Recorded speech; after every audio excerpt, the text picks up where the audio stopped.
Matio toko faha 20.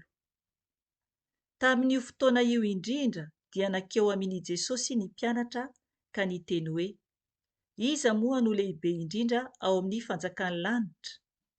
Ary Jesosy niantso zazakely iray akeo aminy, dia nametraka azy teo afovoany, ka niteny hoe: lazaiko aminareo marina tokoa, raha tsy miova ianareo ka ho tonga tahaka ny zazakely, dia tsy hiditra ao amin'ny fanjakan'ny lanitra mihitsy.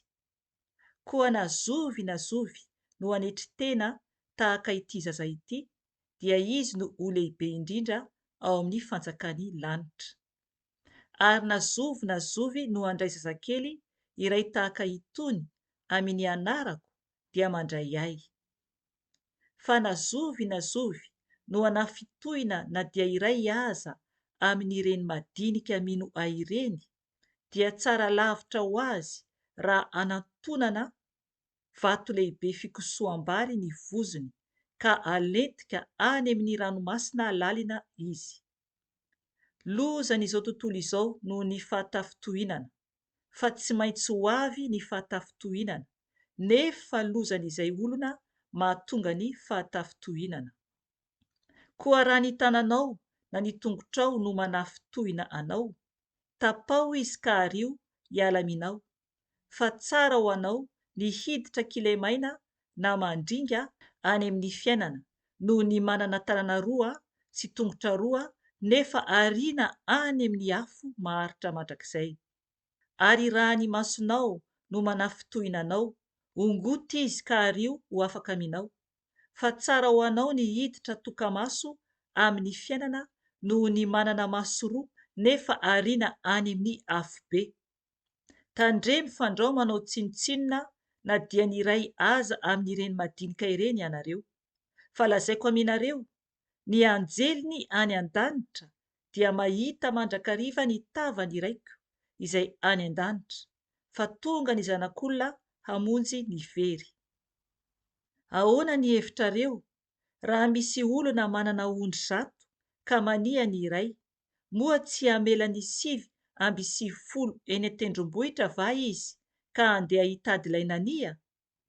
Ary raha toa ka hitany izany, dia lazaiko aminareo marina tokoa fa mahafaly azy iny noho ny 990 izay tsy nania. Tahaka izany dia tsy sitraky ny irainareo izay any an-danitra raha ho very na dia iray monja aza amin'ireny madinika ireny. Ary raha manota ny rahalahinao, dia mandehana anaro izy rehefa mitokana ianareo roalahy. Raha mihaino anao izy, dia efa azonao ny rahalahinao.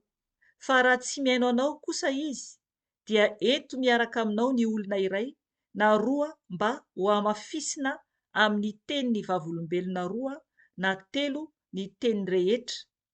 Ary raha tsy mety mihaino an'ireo izy, dia ambarao amin'ny fiangonana. Ary raha tsy mety mihaino ny fiangonana koa izy, dia aoka ataonao ho tahaka ny jentilisa sy ny mpamory hetra.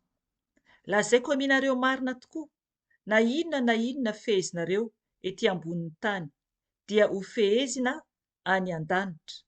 Ary na inona vahanareo ety ambonin'ny tany, dia ho vahana any an-danitra.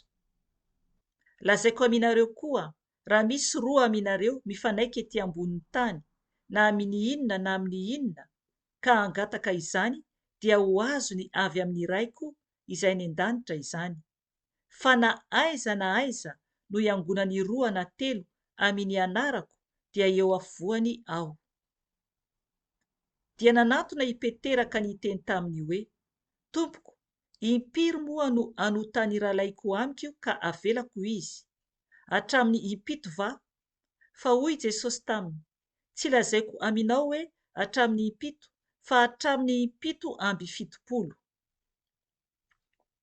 Koa amin'izany, ny fanjakan'ny lanitra dia tahaka ny mpanjaka iray izay ta hanamarina ny amin'ny toe-bolany amin'ny mpanompony.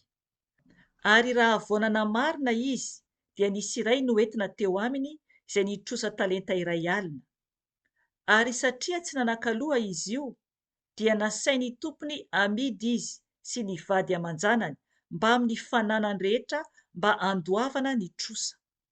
Dia niankohaka teo anatrehany ilay mpanompo ka niteny hoe, tompoko, omeo andro aho fa alohako ny anao rehetra.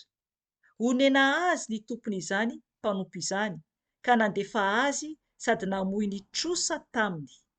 Nefa noho ny niala teo ilay mpanompo, dia nahita mpanompo namany iray izay nitrosa denaria 100 taminy, dia nosamboriny ilay io ka nokendainy sady nataony hoe, aloavy izay trosako any aminao. Fa niankohaka ilay mpanompo namany ka nifona taminy hoe, omeo andro aho fa alohako ny anao. Nefa tsy nety izy, fa lasa nampiditra azy tao an-trano maizina, mandra-pandohany ny trosa. No nihitan'ireo mpanompo namany izay efa nataony, dia nalahelo indrindra izy ireo ka nandeha nanao tatitra tamin'ny tompony momba ny zava-niseho rehetra. Dia nampiantsoa ny tompony ralehilahy ka noteneniny hoe, ry mpanompo ratsy fanahy, efa nafoiko manontolo ny trosa taminao satria nifona tamiko ianao.